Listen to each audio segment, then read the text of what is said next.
Hello everyone, my name is Rama Sri Rai. Welcome at MMC. तो guys आज के इस लेक्चर में मैं आपको प्रैक्टिस सेट कराऊंगा। 18 लेक्चर इससे पहले मैं पढ़ा चुका हूं और इसके बाद अब हम लोग कुछ प्रैक्टिस करेंगे, ठीक है। तो चलिए देखते हैं। तो आज का हमारा जो प्रैक्टिस सेट 1 है और जो ये इडियम्स एंड फ्रेजेज है, ये आप जितने भी तरह के कॉम्पिटिटिव एग्जाम्स हैं वो सबके लिए इंपॉर्टेंट है, चाहे वो बच्चा स्पोकन का होगा चाहे वो किसी भी कॉम्पिटिटिव एग्जाम्स का होगा। चलिए देखिए क्या है, प्रैक्टिस सेट 1 है आपका, ठीक है। और देखते हैं कि अब इस आपको बताना है कि when I saw him in the morning he looked like a duck in a thunder storm. जब मैंने उन्हें देखा तो वो कैसे दिख रहे थे? Like a duck in thunder storm, ठीक है। तो थंडर स्टॉर्म का मीनिंग क्या होगा? Come on everybody. जो डक होता है ना, वो बहुत ही सेंसिटिव बर्ड होता है और अगर पानी और तूफान आ जाए तो एकदम परेशान हो जाता है। तो गेस करिए क्या होगा राइट आंसर? तो डेफिनेटली वो क्या हो जाएगा? डिस्ट्रेस्ड हो जाएगा। क्या हो जाएगा? डिस्ट्रेस्ड हो जाएगा, ठीक है। आप देख सकते हैं डिस्ट्रेस्ड है ना, डक को देख सकते हैं, पानी तूफान है और ये डक बहुत परेशान है, ठीक है। नेक्स्ट है like a dying duck in a thunderstorm. तो आप देख सकते हैं एक एडियम्स है, कास्ट डाउन इन है ना स्प्रीट, राइट। तो अगला जो क्वेश्चन है, our school is within a stone's throw. ध्यान दीजिएगा, स्टोन्स थ्रो इडियम्स है, इसी की मीनिंग आपको बतानी है। Our school is within a stone's throw of the railway station. ध्यान दीजिएगा बच्चों कि ये जो इडियम्स है ये तब यूज होता था जब लोगों के खपड़ैल के घर हुआ करते थे। तो लोग क्या करते थे, एक पत्थर, जैसे मान लो पहले फोन नहीं था और सबके घर जाना भी संभव नहीं होता था, तो एक छोटा सा कंकड़ी मार के है ना कहते थे कि भैया अरे आ जाइए, हमारे यहाँ निमंत्रण है या आ जाइए कुछ काम है। तो स्टोन्स थ्रो उसे कहा गया, ठीक है, बहुत पास, बहुत नजदीक। तो आप आसानी से इसको गेस कर सकते हैं। और school is within of stone's throw of railway station. जो हमारा स्कूल है वो बहुत ही क्या है, तो देख सकते हैं क्या राइट आंसर होगा? वेरी फार ऑफ नहीं, with in certain at a short distance, मतलब बहुत ही पास में, बहुत ही नजदीक में, ठीक है। चलिए अब आप देख सकते हैं स्टोन्स थ्रो का मतलब क्या होता है, देख लिए लिखा है ना, a very short distance away, बहुत ही कम डिस्टेंस हो, बहुत ही सामान्य डिस्टेंस हो। अ स्टोन्स थ्रो का मतलब क्या होता है? We stayed at a beautiful hotel just stone's throw from the beach. माने समुद्र के बहुत पास ही के होटल में हम लोग रुके थे, मतलब समुद्र की दूरी और होटल की दूरी बहुत ज्यादा नहीं थी, बहुत पास में थी। अगला क्वेश्चन है, ही बर्न्ड हिज फिंगर्स। भाई कोई अगर अपना फिंगर बर्न करता है, ही बर्न्ड हिज फिंगर्स, इसका मतलब उसने खुद को नुकसान पहुंचाया, right, by interfering in his neighbours affairs, है ना। माने पड़ोसी के व्यवसाय में एंटरफेयर करके उसने नुकसान उठाया। तो इसका मतलब अब क्या होगा? Got himself into trouble, burn himself, got himself, है ना, गॉट रिब्यूट, क्या हो जाएगा? He got himself into trouble, burn himself, क्या हो जाएगा? सॉरी। तो he got himself into trouble, burnt his finger का मतलब ही होता है ना, कि खुद को नुकसान पहुंचाना, खुद को कष्ट देना, किसी और को नहीं, खुद को परेशान करना और खुद, है ना। तो देखते गेट योर फिंगर बर्न्ड का मतलब होता है to suffer loss as the result of doing something risky. कोई ऐसा काम आपने किया जिससे आपका नुकसान हो, ठीक है। तो he got his finger burned in foreign, है ना, मार्केट्स। नेक्स्ट क्वेश्चन है, he is not worth his salt. अब देखिए वर्थ हिज सॉल्ट का मतलब क्या होता है? If he fails at this junction, very strange, very proud of himself, quite depressed, quite worthless. तो worth, he is not worth his salt if he fails at this juncture, very strange, very proud of, quite depressed and quite worthless. तो जाहिर सी बात है, definition आपका answer आप देख ही लिए हैं, क्वाइट वर्थलेस। भाई जाहिर सी बात है, कहते हैं नमक हराम आदमी है, ठीक है। इसका मतलब कि क्वाइट वर्थलेस है, बेकार है, किसी काम का नहीं है। तो आगे डेफिनेशन आप देख सकते हैं कि क्वाइट वर्थलेस, और देखते हैं to be very good value for the money spent to deserve respect, है ना। तो to be worth your salt का मतलब क्या होगा? अगर वर्थ कोई सॉल्ट है, इसका मतलब क्या है कि महत्वपूर्ण है, और नॉट लगा दिया तो आपके हिसाब से नहीं है वो। She works harder than the others, she is worth her weight in salt. जाहिर सी बात है, any man worth is salt will never hit a women. तो देख सकते हैं एक व्यक्ति जो होता है वो अपने नमक के लिए वफादार होता है। साहब मैंने आपका नमक खाया है ना, मैं आपका हुक्म मानूंगा, ऐसा आपने जरूर सुना होगा, ठीक है। Mr. Gupta, who is one of the trustees of a big charity, is suspected of feathering his one's nest. ये भी idioms मैंने पढ़ाया है। तो feathering his one's own nest का मतलब क्या होता है? जाहिर सी बात है, जब बर्ड्स अपने नेस्ट को फीदर करते हैं तो अपने नेस्ट को आरामदायक बनाते हैं। जब इंसान अपने फीदर को नेस्ट को फीदर करता है तो ढेर सारा पैसा कमाकर सुख सुविधाएं इकट्ठा करता है। तो देख सकते हैं क्या हो जाए, बीइंग लेजी होगा नहीं, बीइंग टू नहीं होगा, मेकिंग मनी अनफेयरली, मतलब गलत तरीके से पैसा कमाना ही होता है क्या, कि feathering his one's own nest. देख सकते हैं आप, birds feather their nest to make them cosy. Birds जो होते हैं अपने नेस्ट को आरामदायक बनाते हैं।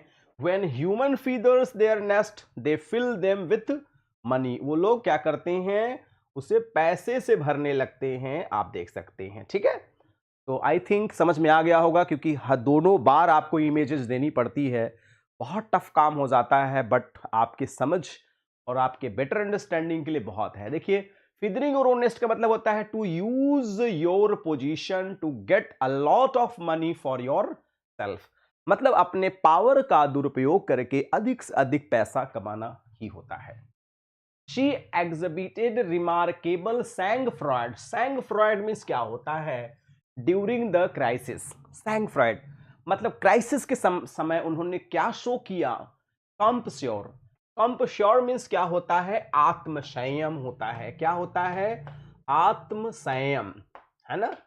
कंपश्योर, आत्मसंयम का मतलब क्या होता है, सेल्फ कंट्रोल होता है, सेल्फ कंट्रोल होता है, सेल्फ कंट्रोल, आत्मसंयम होता है।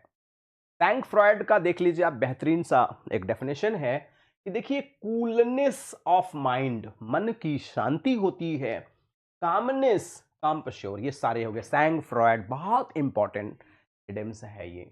नेक्स्ट है, mister Hashmi has been in the blues. In the blues का मतलब क्या होता है, for the last several weeks.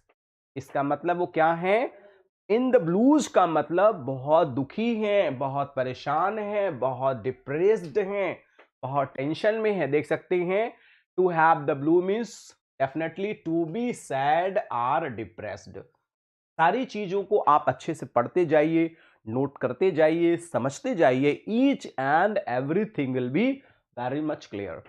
Sometimes I feel so blue, इसका मतलब कभी कभी मैं बहुत दुखी हो जाता। All the political parties tarred with the same brush. अगर आपने क्लास लिया होगा इडियम्स के सारे क्लासेस, तो tarred with the same brush मतलब एक ही, है ना। टार्ड अगर एक ही ब्रश से सारे कमरे किए जाएं तो भैया कोई कमरा अलग है नहीं, भैया सारा कमरा एक ही ब्रश मतलब एक ही कलर के पेंट से पेंट किया गया है। जैसे सारे officer tarred with the same brush, इसका मतलब एक ऑफिसर ब्राइब लेता है तो सारे लोग ब्राइब लेते हैं, सारे लोग रिश्वत लेते हैं। क्लियर है एकदम। तो आप देख सकते हैं इसका मतलब पॉजेज द सेम डिफेक्ट्स, मतलब एक ही कमी सभी के अंदर है, पॉजेज द सेम डिफेक्ट्स। आप देख सकते हैं tarred with the same brush, इसका मतलब देख लिए ये भी इसी ब्रश से रंगे हैं, वो भी उसी ब्रश से रंगे हैं, सब के सब एक जैसे ही हैं। Let us admit that we could not heap coals of fire on his head. भाई किसी के ऊपर कोयला लाद देना तो अच्छी बात है क्या, है ना। जाहिर सी बात है उसे बहुत कष्ट होगा, बहुत तकलीफ होगा, बहुत सेम होगा। To make him feel sorry but returning good for evil नहीं, पुट हिम टू शेम, किसी को शर्मिंदा महसूस करा देना, है ना, कोई शर्मिंदा से, मतलब क्या है, कोयला लाद दीजिए झड़ता जाएगा, पूरा चेहरा एकदम काला हो जाएगा, ठीक है। तो देख सकते हैं पुट हिम टू शेम, कोयला देखिए, सारी महिलाएं कोयला लाद के जा रही हैं, सारा झड़ रहा है, चेहरा खराब हो रहा है, शर्मिंदगी महसूस हो रही है।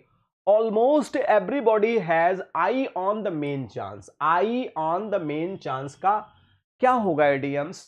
Wait for the appropriate time, things for outcome, look for better prospects, tries to tack, look after his own welfare. तो जाहिर सी बात है क्या हो जाएगा, look after his own welfare, right? look after his own welfare. Someone who has an eye to for the main chance is always ready to use situation to their own advantage. वह व्यक्ति जो अपने फायदा, अपने भले के लिए ही सोचता रहता है, उसे हम लोग कहते हैं आई ऑन मेन चांस। तो देख सकते हैं everyone is running towards his goal. For the first week, the apprentice felt like a fish out of the water. Fish out of the water का मतलब क्या होता है? फ्रस्ट्रेट होगा, होमलेस होगा, डिसअपॉइंटेड होगा, अनकंफर्टेबल होगा, स्टार्व्ड होगा।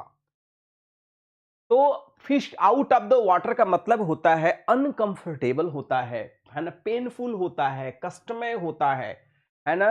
He feels like fish out of the water, a person who is uncomfortable in an unfamiliar situation.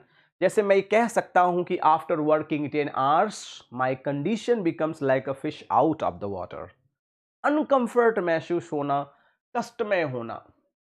His friends failed to see why he should ride the high horse. Ride the high horse just because he had won an election. तो ride the high horse का मतलब क्या होता है? तो ride the high horse का मतलब क्या होता है? Definitely appear arrogant, मतलब घमंडी होना। बहुत सारे लोग होते हैं घमंडी होते हैं, तो ऐसे लोगों को कहा जाता है बड़ा घमंडी आदमी है।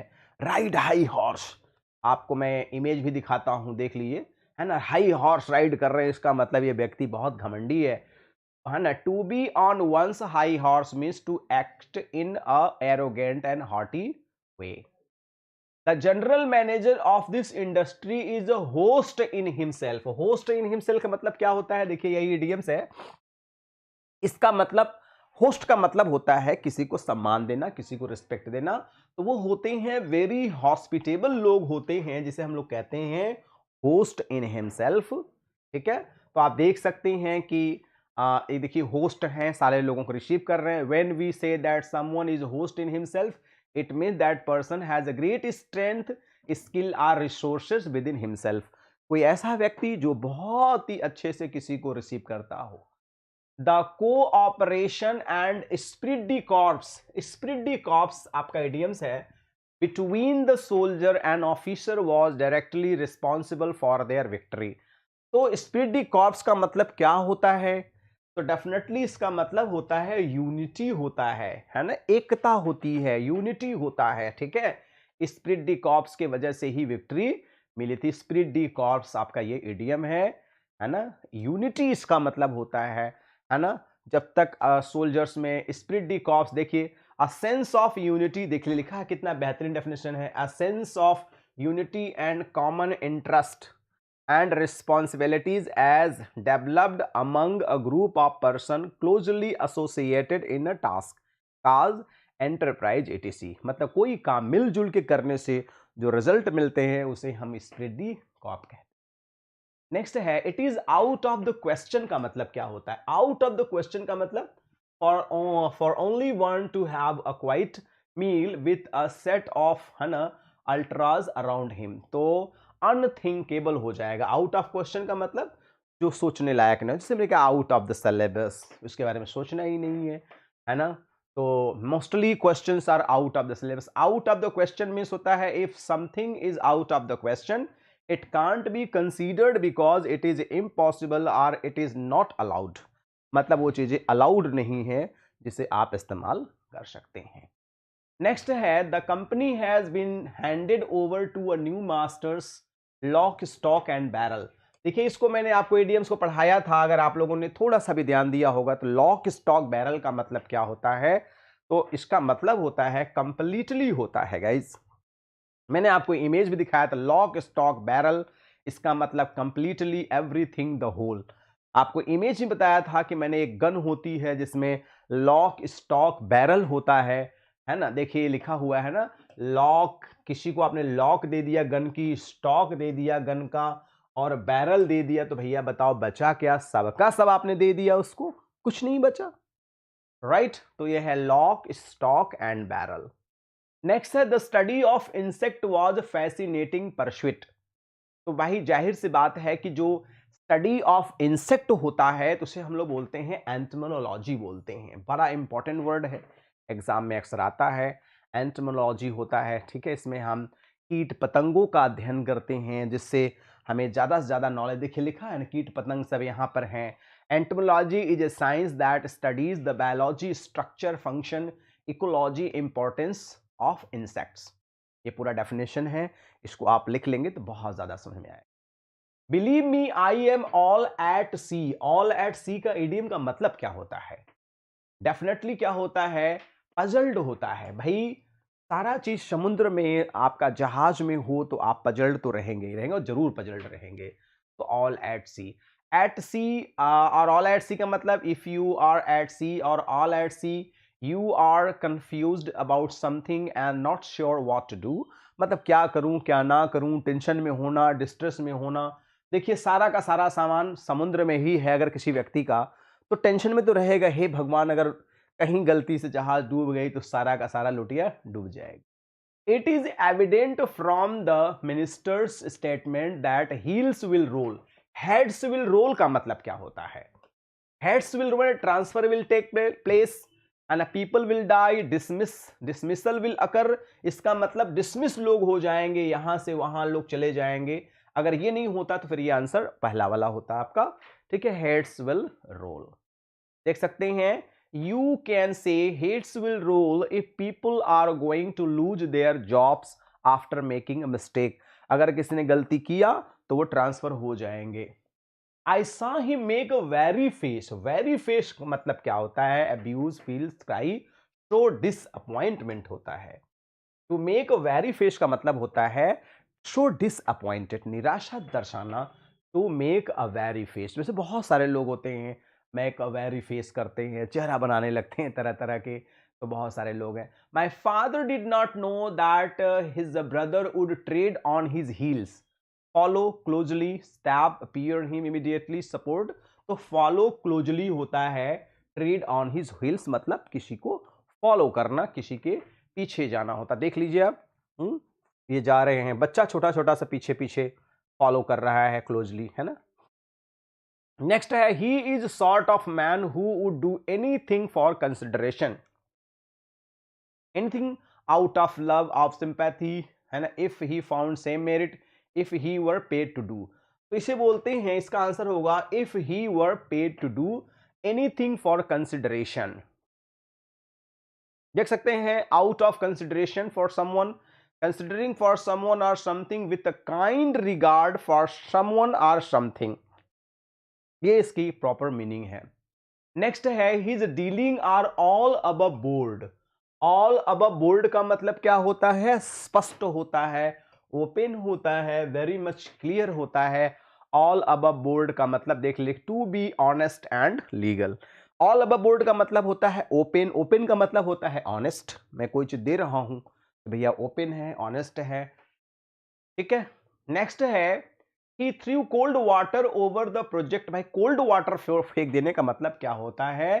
किसी चीज को डिस्करेज कर देना, किसी चीज को हतोत्साहित कर देना। देख लीजिए आप, कोल्ड वाटर किसी को बार फेंक दीजिए, कोई तैयार हो कपड़ा आता पहन के जा रहा हो और ठंडा पानी एक बाल्टी डाल दीजिए, कैसी स्थिति होगी? वो डिसअपॉइंट हो जाएगा, निराश हो जाएगा, दुखी हो जाएगा। There is no need to rake up an old quarrel.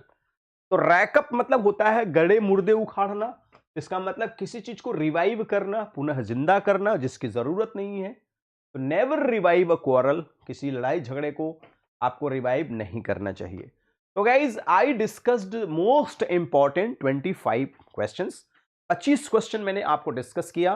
तो गाइज ये हमारा पहला प्रैक्टिस सेट है आपका idioms and phrases का। So it's my humble request guys, so please if you really enjoyed, please subscribe the channel and press the bell icon so you'll be notified with our latest videos. So guys, please share the link to your friends, near, dear and sweetheart one. And guys, please like if really you enjoyed, and if not, then you can dislike, no problem. So guys, please pass your valuable comments, and I'll be working according to your valuable comments. So guys, thanks for joining with me. Good day all, and take care all. Thank you so much.